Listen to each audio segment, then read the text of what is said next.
Bonjour les toqués du tic-tac. Salut les toqués du tic-tac. Ah bah non, t'as mis du temps. Hein. Comme vous pouvez voir, évidemment, il y a Arthur, King Arthur, le roi Arthur, Arthur II, le retour, pour une émission sur sa spécialité, évidemment. Et là, vous voyez, il y a les marteaux. Vous voyez, marteau, voilà. Il a le sien, j'ai le mien. C'est proportionnel. On sait pas pourquoi, mais... Proportionnel à la taille du personnage. Ça va, on va pas... Non, on n'est pas dans une émission salace, qu'est-ce que tu fais, toi? Je sais pas, écoute... Donc, voilà. Et... J'improvise. Hein? J'improvise. Tu m'as dit d'improviser, j'improvise. Ah, t'improvises? Bah, t'improvises pas, là. On va se faire déchirer par tout le monde. Donc, on a des marteaux pour, voilà, adjugé vendu. Parce que on va vous faire l'émission, évidemment, début 2024, de ce qui s'est passé pendant l'année des enchères 2023. Et donc, pour faire cette émission, j'ai pris le roi Arthur, le spécialiste incontesté et incontestable de la discipline. Le grand marteau, pour moi. J'ai déjà pété le marteau. Bon, bah voilà. Et le petit marteau pour lui. Et pourquoi petit marteau? Parce que, eh oui, regardez bien, c'est une clé USB. Il a toutes ces petites enchères dans son petit marteau. Voilà. Allez, ça c'est fait. On attaque, ouais, donc... on attaque. Alors, qu'est-ce qui s'est passé en 2023? Ouais, il s'est passé énormément de choses en 2023. On va commencer par une tendance un peu générale. Donc, qu'est-ce qui s'était passé déjà en 2022? En 2022, si on prend les 4 grosses maisons de vente aux enchères, Antiquorum, Bonhams, Christie's, Sotheby's, Phillips, 5, pardon, et Poly Auction aussi, donc 6 parce qu'elle est assez importante. En 2022, il y a eu 702 millions de francs de dépensés pour les marchés des enchères en 2022. Hop, temps mort. 702 millions de francs. Alors, soit tu dis francs suisses, soit tu dis euros, parce que si tu mets 700 millions... Déjà qu'ils me prennent tous pour un vieillard, mais si on commence à parler en francs, alors là, je vais me prendre des tonnes de vannes à la con, donc j'en veux pas. Voilà. Okay, francs suisses. Francs suisses, 702 millions de francs suisses. Mais il faut savoir que c'est 702 millions pour seulement les enchères, parce qu'on estime que le marché de la seconde main, mais là on parle pas de la seconde main, on parle que des enchères nous, oui. Mais il faut quand même le savoir, c'est plus de 20 milliards de francs suisses. La seconde main, 20 milliards de francs suisses. Sur l'horlogerie, hein. Est-ce qu'on sait le marché du neuf, combien c'est? Sur le marché du neuf, j'ai pas les chiffres là en tête, mais moi non plus. On pourra vérifier. Oui, ça serait intéressant de voir le marché du neuf par rapport au marché Donc 2023, évidemment, il n'y a pas encore les chiffres qui sont sortis. Ce qu'on a par contre, c'est le premier semestre 2023. Ça a généré 312 millions. Là, j'ai converti en euros. Donc 312 millions d'euros. Donc il y a une baisse de 18% par rapport au premier semestre 2022. Cependant, il y a... Donc une baisse de l'appétence aux ventes aux enchères. Oui. Baisse a priori, on n'a pas les chiffres, le total pour 2023, on va voir. Mais ce qui s'est passé, c'est que il y a eu les ventes de fin d'année d'automne qui sont toujours très attendues, organisées début novembre chez Antiquorum, Phillips, Christie's et Sotheby's à Genève. Et ça a fait plus de 100 millions d'euros, un peu plus de 100 millions d'euros, comparé à l'année dernière où c'était entre 110 et 115 millions d'euros. Donc petite baisse, mais pas dramatique non plus. Pas dramatique non plus. Et puis puisque tu parles d'Antiquorum, un petit bonjour à Romain, Romain Réal, le président d'Antiquorum, qui est de nos amis, donc il ne faut pas s'en cacher. Voilà. Donc qu'est-ce qui s'est passé en 2023? Première affaire, si je te parle de montres de bandits, est-ce que ça te dit quelque chose? Alors les montres de bandits, déjà moi j'aime bien les bandits par définition, parce que je trouve que le mot bandit, c'est un truc d'enfant qui est vachement sympa. Ce sont des montres des trafiquants de drogue, et de la mafia, etc. Et de tout qui ont été vendu. Oui. Donc qu'est-ce qui s'est passé? Il y a eu une vente inédite, c'était le 6 décembre à Besançon. Ça a été organisé par l'Agrasc. Alors l'Agrasc, vous allez vous demander de quoi, qu'est-ce que c'est? C'est l'agence de gestion et de recouvrement des biens saisis et confisqués. Ça fait partie du ministère des Finances. Et en fait, c'est, comme l'a dit Éric Dupond-Moretti, aller chercher réparation auprès des délinquants en les tapant au portefeuille. Voilà. Donc l'Agrasc, elle a organisé sa première vente 100% horlogère. C'est la première fois que c'était une vente entièrement dédiée à l'horlogerie avec des montres qui étaient issues du trafic de drogue en général. Voilà. Vente qui s'est déroulée en matinée. Vote qui s'est déroulé en après-midi. Ah ben, on dit l'Agrasc matinée. Première. Ouais, pour moi, oh, ça va, c'est le début de l'année, elle est un peu tirée par les cheveux, mais bon, ok. C'est un peu inédit. 162 montres qui ont toutes appartenu à des bandits, à des délinquants, etc. Et ce qui est aussi inédit, c'est que c'est une vente judiciaire. Donc, c'était très intéressant pour les acheteurs parce que tout le monde, hein, personne morale, personne physique, toi, moi, on pouvait aller acheter dans cette vente et les frais étaient de 11%. Alors que les frais, normalement, sont beaucoup plus importants. Beaucoup plus, entre 20 et 30. Donc là, c'était intéressant. Et donc, ça a fait grimper les prix un peu ou pas? Ça a fait vachement. En fait, c'était pas des estimations, c'était des mises à prix. Donc, les mises à prix étaient très, très, très incitatives. C'est-à-dire que vous pouvez avoir une Rolex GMT 2 actuelle. Les mises à prix commençait à 3-4 000 euros, si tu veux. Ah oui, d'accord. Évidemment, c'est parti. Ça s'est vendu au à prix 10, du 15 marché. 000. Ça s'est vendu au prix du marché. Et l'autre chose inédite, c'est que cette vente a récolté 1,5 million d'euros. Ces 1,5 million d'euros, ils sont reversés à l'État pour lutter contre le trafic de drogue. Donc 1,5 million d'euros qui, j'espère, vont à la police pour les caméras, les micros, les Voilà. voitures, Peut-être. les Glocks, enfin tout ce qu'il faut. Exactement. Et autre chose, dernière chose à dire sur cette vente, il y avait 66 Rolex. C'est-à-dire que c'est la vente worldwide où il y avait le plus de Rolex dans une seule vente en 2023. Ah, d'accord. Voilà. Donc comme le disait l'expert Geoffroy Adair, Rolex, c'est un peu le billet vert de l'horlogerie. Et c'est pas étonnant que les délinquants, ils aiment les Rolex. Oui, parce fait que rêver, quoi. ils s'en servent un petit peu pour blanchir l'argent. Voilà. Quoi. Donc c'est sûr que c'est plus facile d'avoir une Rolex au poignet qu'une liasse de billets dans la manche. dans la Exactement. poche. Deuxième actualité, super intéressant, c'est la plateforme Everywatch. Donc Everywatch, qu'est-ce que c'est? J'ai eu la présentation quand je suis allé à la Dubai Watch Week en novembre dernier. La présidente, c'est Chabi Nouri, Chabi Nouri, une amie. ancienne CEO de Piaget, une amie tendre et chère. Je t'embrasse et je te souhaite une très bonne année, Chabi. Donc pour faire court, qu'est-ce que c'est Everywatch? Tout le monde se pose la question, qu'est-ce que ça vaut une montre? Une montre, ça peut valoir, et ça peut être pas mal de choses. Il y a un nombre croissant de marques, de revendeurs, de commissaires-priseurs qui commercialisent des montres neuves et vintage sur toutes les plateformes et sur tous les continents. Donc en fait, Everywatch, ils se sont donné comme mission de centraliser, c'est une base de données qui centralise depuis 1989, ils sont remontés jusqu'à 1989, toutes les ventes aux enchères. Donc ça Qui se veut sont dire déroulées. que quelque part c'est la vraie cote des montres C'est la vraie cote des montres. On peut trouver toutes les cotes de toutes les marques, de toutes les et montres. de savoir combien elle a été vendue il y a 2 ans et Exactement. l'année dernière. Donc ça te donne. Et ça va même plus loin. On Ils voit font- si certains modèles montent, d'autres descendent. Ouais, exactement. Chabi, t'as trouvé un truc super là, bravo. Et ils ont. Tu encore- viens quand tu veux dans l'émission pour parler de Everywatch. Encore plus intéressant, c'est que ils font même des analyses sur, par exemple, en décembre, les cadrans saumon. Ils se sont vendus plus aux enchères parce que c'était la tendance en 2023. Le matériau, est-ce que c'est de l'or, est-ce que c'est de l'acier, voilà. Donc il y a tout plein tas de choses, c'est super intéressant. Ah, très bien. Troisième actualité. On laisse évidemment le lien en description. On laisse le lien en description. C'est sur D'accord. Instagram aussi. Rose Auction, troisième actualité. Ça prouve que le filon est quand même bon. Il y a encore des gens qui créent des maisons de vente aux enchères. Donc Rose Auctions, c'est une nouvelle maison de vente aux enchères française dédiée 100% à l'horlogerie. C'est ouvert depuis le 16 octobre. Et toutes les semaines, depuis le 16 octobre, ils mettent 3-4 montres en fait. 3-4 montres sont proposées avec ou sans prix de réserve. En salle de vente ou sur Non. Internet? Seulement en ligne. Ça a été créé par 3 passionnés. On les connaît?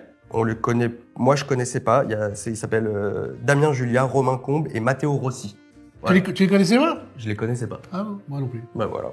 Donc, mais en tout cas, très belle idée. Et 15 € de facturer à l'acheteur en prix de vente. Normalement, c'est 20-30%. 15, quel que soit le prix de la 15%, montre? 15%. Offre éclectique, on retrouve des Rolex, des Patek, des Bell & Ross, même de Hoffman Racing. Je sais pas si ça te dit quelque chose, c'est des vieilles Pas montres. du tout. Voilà. Pas du tout. Ou de la Baltique même. Troisième actualité. un peu polémique, hein. Ce qu'on a appelé la vraie fausse vente Christie's. Donc, Ah, la vraie fausse vente Christie's, c'est vrai qu'on a beaucoup parlé. Surtout Grégory, salut Grégory Ponce, qui est le patron de Business. Business Monde, qui est la lettre de l'actualité horlogère un peu off. Voilà. Hein, ça veut dire c'est le Mediapart de l'horlogerie. Voilà. Donc c'était le 6 novembre chez Christie's à Genève, la vente de la collection de montres d'un certain Mohamed Zaman, un riche dignitaire du sultan d'Oman, Au Mans. Tu l'as rencontré au comme Mans. les 24 heures du Mans. Oui, tu l'as rencontré Voilà. au Mans. Non, c'est Sultanat d'Oman. Oman. D'accord. Sultanat d'Oman. C'est Oman. Donc, Oman. Il y avait, c'était une vente à part. La vente a commencé. Déjà avec du retard, mais ça on s'en fiche. La vente a commencé, elle a avancé, sauf que les montres ne partaient pas. Elle se vendait pas les Elles se vendaient pas. Donc qu'est-ce qui s'est passé? Le commissaire-priseur, il a annoncé aux enchérisseurs, qui étaient tous un peu surpris, qu'il y avait un mécanisme qui s'appelle la garantie de tiers, que moi j'ai découvert, qui est quelque chose que j'ai découvert qui se fait plutôt dans les ventes d'art contemporain et d'art moderne dans les grosses maisons de vente, mais pas en horlogerie, c'était un peu inédit. Si il y a des commissaires-priseurs qui connaissent très bien l'explication de la garantie des tiers, merci de laisser un commentaire un peu explicatif. Donc pour clôturer cette vente un peu polémique, on va quand même parler d'une montre. On n'en parle pas beaucoup, on se parle dans cette émission, mais une Rolex, c'est une Rolex GMT. Elle était dans la collection de ce fameux dignitaire d'Oman. Elle était dans la vente, dans la Elle fameuse était dans la vente de vente. Christie's. C'est la GMT Master de Marlon Brando, qui portait dans le film de Coppola, Apocalypse Now, tu sais. Bien sûr. Elle a évidemment. été vendue 1,8 million d'euros en 2019 chez Philips à New York. Il y a Donc quelques années. c'était pas dingue. On espérait plus. Elle a été remise sur le marché dans cette vente de Christie's en 2023 du coup, et elle a fait 5 millions. Donc quand même une Ah, d'accord. belle Donc elle a plus-value. doublé. Elle a doublé. Elle a pratiquement Pratiquement plus de doublé. Ouais, plus de doublé. Plus de doublé. Donc, oui, donc, et pourquoi? On va savoir. Va savoir. Et puis avec ce fameux truc de tiers, on se demande. Oui, d'accord. Ok. Autre actualité du 2023 très chaude sur les enchères, Only Watch. Ah, le Only Watch annulé. Only Watch annulé. Alors Only Watch, juste petit rappel, ça a été créé par Luc Pétavino en 2005. C'était une vente aux enchères caritative. Le Pour but est la myopathie voilà, du chêne. Myopathie du chêne, c'est le fils de Luc Pétavino, du fondateur, qui est décédé de cette maladie. Et lui, il vend des montres exclusives, des montres Que lui montres donne uniques, les les manufactures pour Voilà. faire progresser la myopathie du chêne. Là aussi, il y a eu une polémique sur l'utilisation des fonds. des fonds, transparence financière. La transparence financière a été remise en cause et du coup, la vente a été annulée. Mais ce qui est dingue, c'est que ce qu'il faut surtout dire à propos d'Only Watch, je sais pas si t'es d'accord avec ça, c'est ultra médiatisé. Ouais. Et toute cette polémique, elle est partie des réseaux sociaux. C'est les réseaux sociaux D'une qui ont fait pression. capoter la vente. Voilà, exactement. Et Luc, sur cette pression, évidemment, alors les marques ont commencé à retirer leurs montres, et Luc, évidemment, n'a pas eu d'autre choix que pas d'annuler, mais de reporter la vente. Voilà. Ouais. Voilà. On verra bien ce que ça On donne. verra bien ce que ça Parce donne. qu'il y a des sublimes montres à Only Watch, évidemment. Ok. Alors, qu'est-ce qu'on a vu cette année de sympa aux enchères? Oui, alors, est-ce qu'il y a eu des surprises? Ah, il y a Est-ce des qu'il y a eu surprises. des- Il y a un des- petit fait, il y a un truc anecdotique. Je Vas-y. l'ai quand même noté, mais c'est quand même un phénomène parce que c'est sympa. G-Shock. On n'en voit pas beaucoup des montres G-Shock aux enchères. Que des Ah, aux enchères, parce que Aux moi, j'ai enchères. fait 2 émissions sur G-Shock. Aux enchères, attention. Pour célébrer le 40e anniversaire de G-Shock, c'était en 2023. Chez Philips, il y a eu une G-Shock totalement en or, unique, qui s'est vendue un petit peu plus de 400 000 euros. 400 000 euros 400 pour 000 une euros. G-Shock. Bon, Modèle unique, hein. modèle unique. Il faut savoir, elle était totalement en or massif. Un bloc d'or. Un monobloc. Il faut savoir que, en fait, c'était une vente caritative. 100% des bénéfices ont été reversés à une association. Voilà. Mais quand même, ça fait le record pour une montre G-Shock. C'était reversé à Only Watch. Non, je plaisante, c'est une blague. C'est une mauvaise blague, je suis d'accord. Autre chose, là, c'est un flop. Moi, j'étais très surpris. Ah, il faut dire quand il y a des flops. Parce que de temps en temps, on a des surprises. De temps en temps, il y a des gros flops. Voilà. Où et quand Christie's, New York, le 5 décembre, donc c'était assez récent. Référence 3448 en or jaune de chez Patek Philippe. Donc c'est un modèle dévoilé en 1962. Et elle était rare parce qu'elle abritait le premier mouvement à quantième perpétuel à remontage automatique de chez Patek. Et cette montre-là, Ça, normalement, ça cartonne. Dans une cette- banque, normalement, ça cartonne. Et Elle surtout, appartenait à Andy Warhol. elle appartenait à Andy Warhol. Elle appartenait à Andy Warhol. Un modèle, donc, Un fan de Patek et de de Cartier, sortie. normalement. Ouais. De sortie. 350 000, 600 000 l'estimation. Elle a fait 380 000. Pourtant, il y a que 450 pièces qui ont été réalisées en or jaune. Donc, on ne sait pas pourquoi ça a fait un flop. Sûrement noyées dans le reste de la vente, en fait, je pense. Pour la petite Voilà. anecdote, Andy Warhol portait sa tank de Cartier toujours arrêtée. Il a Ce qui- donné l'heure 2 fois par jour. Ouais, c'est bien. Tu suis, c'est Ouais. bien. Mais en tout cas, tu sais ce qu'il disait? Il disait, de toute façon, c'est pas fait pour donner l'heure, c'est fait pour donner du style, le Cartier. Donc, c'était... Ah bah, il a raison. Andy De Warhol la ne forme rem- et du style. Voilà, il remontait jamais sa montre. Voilà. Christie's, FP Journe, Allez, François-Paul Journe. Il y a une vente spéciale en mai dernier. François-Paul Journe, quand même, il faut dire que la cote, elle a fait comme Elle ça. a, là, elle a fait que Ces grimper. dernières années, là, François, Donc, il ça, a c'était vraiment- c'était une vente dédiée à François-Paul Journe, le 12 mai. Il y a 40 montres de François-Paul Journe qui ont été vendues. Le total avoisine les 14 millions d'euros. Et par rapport à la marque, le rapport disait que FP Journe est devenue cette année la 3e marque recherchée dans les ventes aux enchères après Patek et Rolex. Mais il faut faire attention, parce que c'est pas exactement vrai. c'est vrai, mais il faut interpréter. Je chausse les lunettes du commissaire-priseur.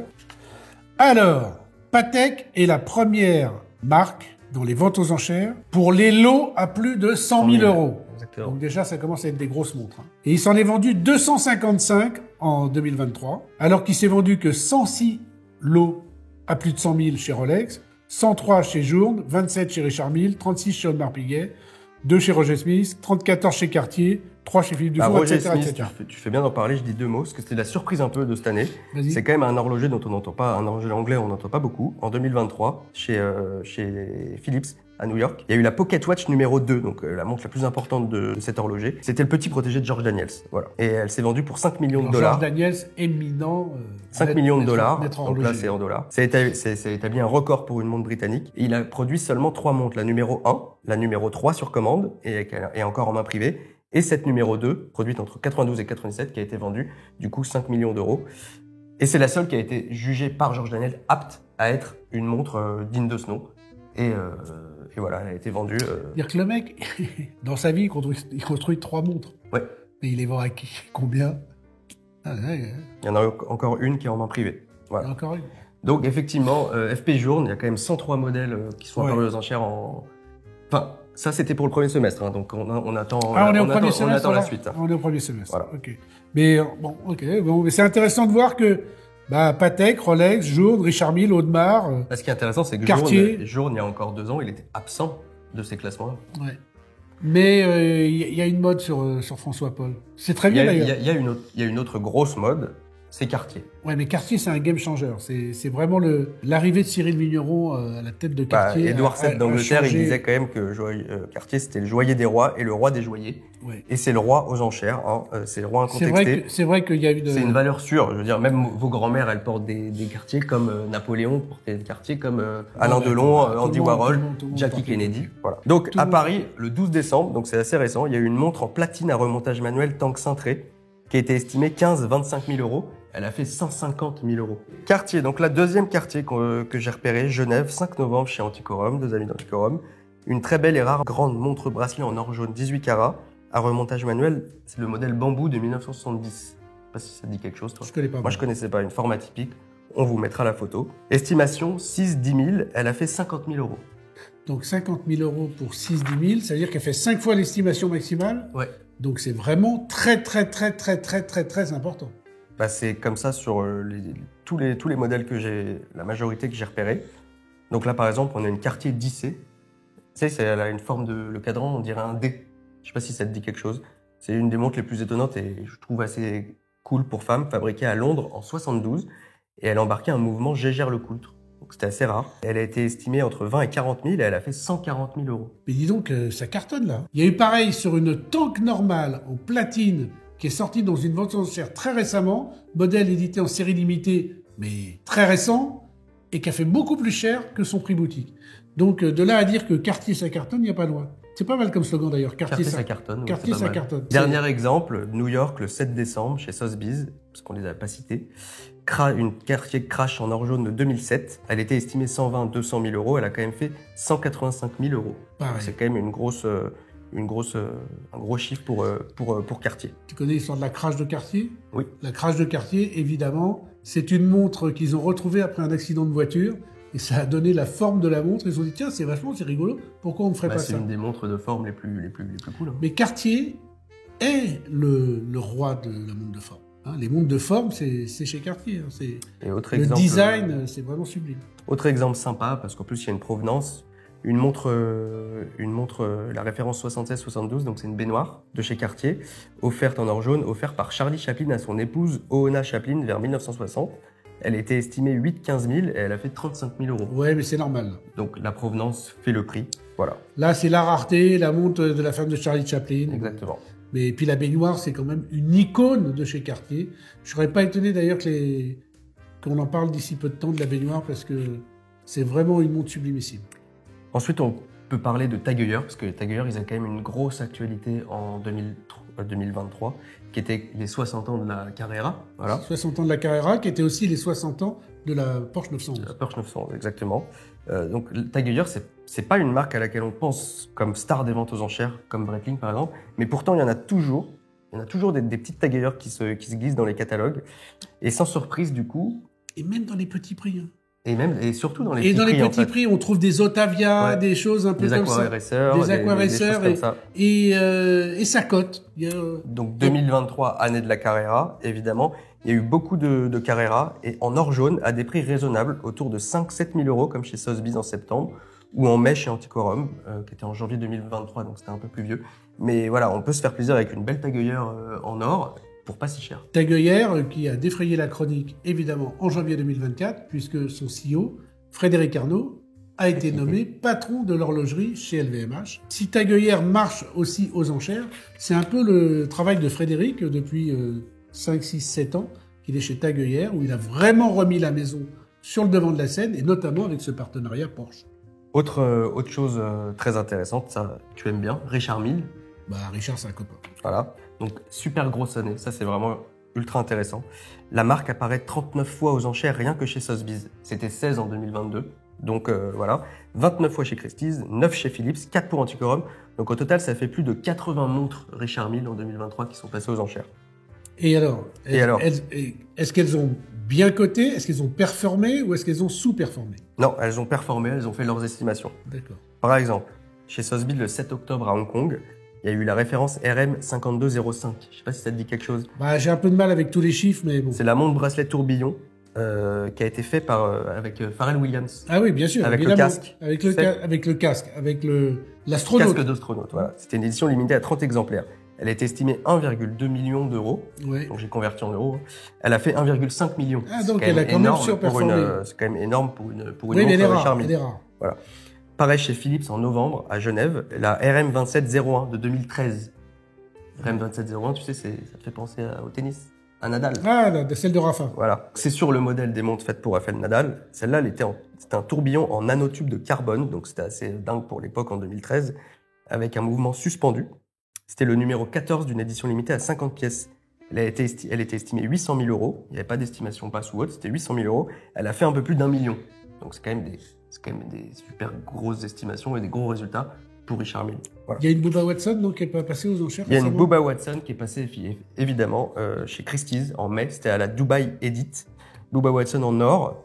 Donc Bubba Watson, c'est un golfeur pour ceux qui un des meilleurs golfeurs. Qui ne le savent pas. J'ai eu l'avantage, l'honneur et le privilège de faire un programme avec lui. Donc celle-là, elle était estimée 300 000. Elle a fait 300 000. Donc son estimation haute. Donc rien à dire de voilà. Il faut savoir que pour jouer au golf avec une Richard Mille, faut vraiment que la montre soit conçue pour le golf. C'est vraiment des impacts très puissants et des vibrations qui remontent. T'as eu un meilleur swing avec une Richard Mille au poignet? Non, je joue pas avec une Richard Mille au poignet. Je m'appelle pas Bubba Watson. En tout cas, surtout ne jouez pas au golf avec des montres automatiques, avec des masses oscillantes ou des rotors, parce que ça peut endommager le système. Autre chose étonnante, parce qu'on trouve toujours des choses un peu et des surprises aux enchères. Notre dernière vidéo, c'était quoi? C'était la Patek du dernier empereur de Chine. Qui était très abîmée, mais quand même très jolie. Très jolie, ouais. Qui a été vendue 6 millions d'euros d'ailleurs. Cette fois-ci, on embarque en 1909 avec l'équipe de l'explorateur Ernest Shackleton. Donc je sais pas, pour ceux qui ne le connaissent pas, c'est un explorateur ultra connu. Shackleton, c'est le mec qui a inventé les scotch très très très résistants de toutes les couleurs. Non, l'écoutez pas parce que je crois que c'est pas vrai. On met pas du Shackleton quand on... Ah non, peut-être que tu confonds avec du Chatterton. Ah, c'est peut-être le Chatterton. Ouais. Donc Shackleton, c'est celui il est connu pour son expédition qui s'appelle l'Endurance, parce qu'il a sauvé tout le monde, tous ses marins. Mais là, on va pas parler de ça, on parle de l'expédition Nimrod 1909. Donc il a établi un record avec 3 compagnons, il s'est approché le plus du pôle sud. Et sur son bateau, sur son brise-glace, il avait un chronomètre de marine. Robert Gardner. Personnellement, je connais pas Robert Gardner, mais pour la petite histoire, ce chronomètre de marine, qui lui aura quand même permis de revenir sain et sauf en Angleterre, il a été vendu chez Bonhams en juillet 2023. Petite estimation de 3-5 000 euros. Il a fait 14 000 euros. Donc voilà, c'est une petite histoire sympa. Je trouve que c'est... 14 000 euros pour une pièce historique comme ça, c'est pas très cher. Un chronomètre de marine que le mec avait dans sa cabine et qu'il l'a guidé. Ça veut dire que c'était le gros truc. Le gros truc. Qui est sur suspension, tu sais, qui reste toujours comme ça. On va vous montrer la photo. Ah, et à la photo. On a la photo. Parce que le chronomètre de marine, c'est intéressant de parler du chronomètre de marine, puisqu'on est dans une émission horlogère. Ouais. Okay, le chronomètre de marine était censé être des chronomètres très précis, parce que ça permettait de faire le calcul des caps. Des longitudes, des longitudes, latitudes. Donc, c'était obligatoirement très précis. Et la portugaise d'IWC a été créée à la demande de 2 marchands portugais qui demandaient à avoir au poignet une montre suffisamment précise pour se rapprocher le plus d'un chronomètre de marine. Et c'est pour ça que la portugaise est très, très grande, parce qu'ils ont pris un mouvement de montre de poche qui à l'époque était très précis pour le mettre au poignet. Donc, voilà, tu fais bien de me dire, parce que ça, tu vois, je... Vous savez pas? Eh ben voilà. IBC, j'écris rarement dessus, mais il faudrait que je... J'aime beaucoup IBC. 2024, qu'est-ce qu'on peut dire sur 2024? Eh ben, pas grand-chose pour l'instant, les catalogues sont pas encore bouclés, on aura de très jolies choses, c'est sûr. Ce qu'on peut espérer, tendance générale, on dit toujours, on espère que ça va passer des ventes de spéculateurs à des ventes de collectionneurs. C'est le vrai grand phénomène. C'est le grand phénomène, c'est un peu ce qui se passe. Donc voilà. Là, il faut vraiment... comment vous dire? L'horlogerie de seconde main est arrivée dans des sommets de prix, ça fait une bulle financière. C'est pas qu'elle s'essouffle, c'est qu'elle redevient peut-être à la normale. Ouais, c'est bien qu'en 2023, les spéculateurs, on ait pris un peu... Parce que les spéculateurs, ils achètent des montres, puis dès que ça commence à baisser un peu, ils revendent tout. Et comme ils revendent tout en même temps, évidemment, ça fait écrouler le marché. Voilà. Donc, il y en a certainement qui se sont pris des claques, et tant mieux, parce que comme ça, au moins, les montres vont revenir à leur prix, et elles seront, pour ceux qui aiment les montres, pour pour les collectionneurs et pour les vrais amateurs. Tu valides? Je valide. Voilà. Donc, peut-être en 2023, on a eu une correction un peu sévère de la bulle de la seconde main. Il faut savoir que par exemple, des Daytona en acier qui coûtaient, on va dire, en sortie de boutique dans les 12-14 000 euros, se retrouvaient à 40-50 000 euros Ouais, 3, en vente, plus, ouais, en enchères, en ouais. vente immédiate. Ça veut dire on sortait de la boutique et ça valait 4 fois le prix. Bon, maintenant, on sort de la boutique, ça vaut plus que 2 fois le prix. Donc, c'est quand même très rare. C'est encore, du coup, il y a encore un phénomène. C'est encore un peu haut, mais en tout cas, c'est plus débile. C'est plus débile. C'est plus débile, mais il y a toujours un peu de financiarisation du milieu. Ouais, voilà. Ça c'est sûr. Donc, qu'est-ce qu'on peut dire en actu? Juste, il y a un truc, deux actus encore très intéressantes. Elton John. Donc, les fans d'Elton John. L'info vient de sortir. Elle a été révélée d'ailleurs en exclusivité dans Le Point, par un super article. Je suis un fan d'Elton John, et le journaliste qui a révélé ça dans Le Point, dans le super article, c'est lui. Voilà. Donc c'est le 21 février, à partir du 21 février à New York chez Christie's. 8 ventes sont organisées sur la collection personnelle d'Elton John, d'une partie de son ensemble de ses biens personnels qu'il avait dans sa demeure d'Atlanta, aux États-Unis, qui est un endroit assez intéressant parce que... On vend de tout, pas que ses montres. Moi, je me suis intéressé aux montres. Oui, mais voilà. c'est une vente avec un peu tout. Avec un peu tout. Il y a combien de montres à vendre, on sait? Il y a une trentaine de montres. Il y a une trentaine de montres, il y a 900 lots au total.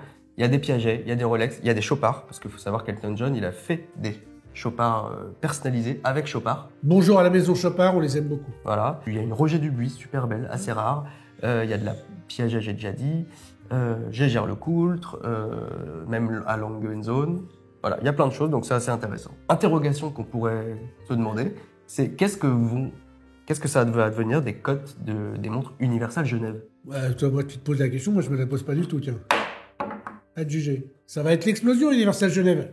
Parce que George Kern vient de reprendre la maison. Donc comme il vient de racheter la maison... Breitling, faut préciser. Oui, George Kern, c'est le CEO de Breitling. Il vient de racheter Universal Genève. Et George, je le connais suffisamment bien pour te dire que non seulement il va mettre la lumière sur cette maison, et c'est une maison qui a été réputée pour ses chronomètres. On l'appelait le couturier des montres. Ah bon? Oui, c'était son surnom. Je ne savais pas. Donc je pense que ça va mettre tellement d'impact sur Universal Genève que forcément, si vous envoyez une, prenez-la, ça va forcément coter. Surtout, ce qu'il faut dire, je pense que c'est l'engouement des collectionneurs pour le néo-vintage.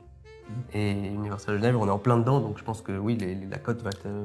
On va dire que tous les faisceaux et sont alignés toutes les planètes s'alignent pour que ça cartonne. Pour que ça soit une des maisons qui cartonne dans les prochaines années. On va regarder ça et puis à suivre. D'accord. Et toi, tu portes quoi, là? Alors moi, je porte une super montre Made in France. Je sais pas si vous le connaissez. Alors c'est une montre Vigilo. Ça s'appelle du faillotage. Voilà comment ça s'appelle. Hein? Mais tu l'as acheté parce que tu l'aimes bien aussi. Oui, elle est super belle. Voilà. Vigilo, c'est une collab qu'on a fait. Vigilo, Made in France, super. Je pense, elle est en édition limitée. Je pense qu'il en reste quelques-unes, mais à mon avis, pas beaucoup. Et toi? Voilà. C'est une montre, ça? Voilà. Bien sûr que c'est une montre. Étienne va venir faire un gros plan de cette montre magnifique, et de la Vigilo aussi d'ailleurs, pour ceux qui ne la connaissent pas. C'est une montre digitale, binaire, à LED. Donc tu appuies sur le bouton et ça te donne l'heure. Est-ce que j'ai le droit de dire que je trouve ça moche? Ah bah évidemment. C'est moche alors. Bah évidemment, c'est moche. Il vaut mieux acheter une Vigilo. Hein. Ouais, il vaut mieux acheter une Vigilo, ça c'est vrai. Voilà. En plus, la Vigilo, c'est vrai qu'elle ne coûte pas très cher la Vigilo en plus, hein, 350 balles, je crois. 390 euros. Mais bon, ça l'a beaucoup moins cher évidemment, et c'est surtout l'émission qu'on a fait sur les montres atypiques, pour ne pas dire bizarres, qu'on trouve sur Amazon et qu'on a posté... Pour ne pas dire nul. C'est toi qui le dis. Qu'on a posté il y a peu de temps. Voilà. Bon, bah maintenant, voilà. Plus rien ne vous échappe. Vous connaissez tout de l'année enchère 2023. Évidemment, vous reverrez Arthur au cours de l'année, puisque Arthur, c'est notre monsieur des ventes aux enchères. Si je suis réinvité. Ben, tu seras réinvité. Vous êtes d'accord? Adjugé? Vendu. Presque vendu. Putain, je suis pas bon avec ce truc-là. Allez, à tout à l'heure. À tout à l'heure.